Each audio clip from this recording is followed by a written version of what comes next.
A Republican lawmaker is under fire in Georgia for pushing a bill that says pregnant women should be put to death if they have a miscarriage. Yeah, everyone, from expected moms to political wonks, call it an insult to both women's health and reproductive rights.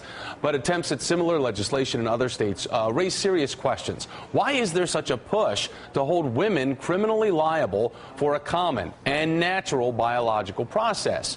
Jen Phillips has been covering this controversy for Mother Jones magazines. And joins us now. So, Jen, first and foremost, this sort of thing, it came up before, as I mentioned, in the state of Utah. It failed there. So are Georgia legislators really taking this bill seriously?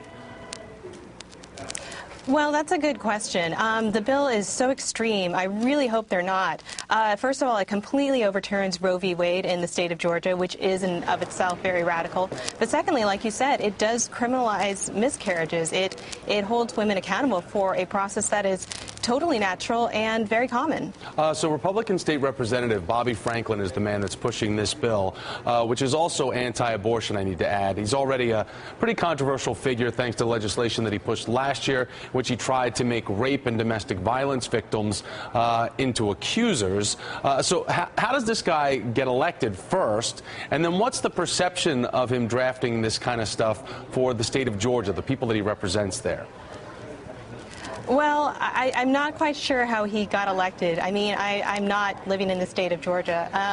As far as how this bill got written, that's a great question.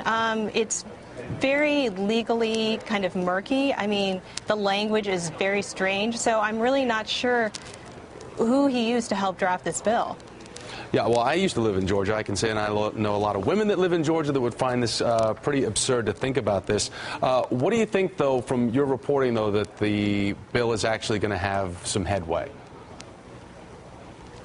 Well, I think it's revolutionary just in the fact that it does completely overturn Roe v. Wade, and it's actually made it to the Georgia state legislature. I mean, that just in and of itself is pretty radical. And there have been, there's stuff going on in South Dakota and in Nebraska, and it just seems like this Republican war on reproductive rights is not just continuing, but getting stronger. Well, it's something women need to be aware of. Jen Phillips from Mother Jones magazine. Jen, great to see you. Thanks so much.